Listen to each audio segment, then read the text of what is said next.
Hello everyone, welcome back to our channel, welcome back to Bengali sports blog. Bengali sports ব্লগের নতুন একটা video নিয়ে তোমাদের সকলকে ওয়েলকাম নিয়ে চলে এসেছি, নতুন এপিসোড। সব থেকে যেটা ইন্টারেস্টিং ব্যাপার এই মুহূর্তে মানে একটা সারপ্রাইজ। এই সারপ্রাইজটার জন্যই আমরা প্রত্যেকে ওয়েট করেছিলাম। যেরকম তোমাদের দীর্ঘদিন আগেই বলেছিলাম যে ইস্টবেঙ্গল ফেব্রুয়ারি মাসের শুরুতেই নতুন বিদেশি নিয়ে আসবে, এবং সারপ্রাইজটা হচ্ছে যে ইস্টবেঙ্গল এই মুহূর্তে মেসি আসছে।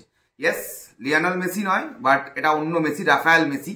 এবং এই রাফায়েল মেসি বৌলি বলে এই প্লেয়ারটা কিন্তু ক্যামারুনের 32 বছর বয়সী সেন্টার ফরওয়ার্ড। ইয়েস, এই সারপ্রাইজটার জন্য কিন্তু আমরা হয়তো প্রত্যেকে রেডি ছিলাম না, আমি তো অন্তত ছিলাম না।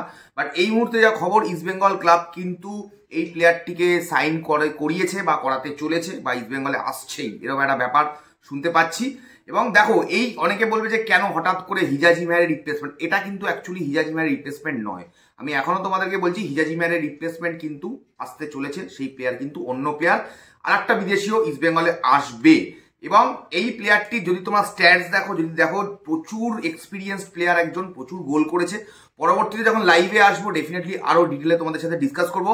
দিস ইজ দ্য নিউজ, ইস্টবেঙ্গলের নতুন একজন বিদেশি আসতে চলেছে, রাফায়েল মেসি বৌলি বলে এই ফরওয়ার্ড। কিন্তু অনেক দিন বাদে ইস্টবেঙ্গলে একজন, আমি কি বলবো, আফ্রিকান ফুটবলার আসতে চলেছে। Hope for the best.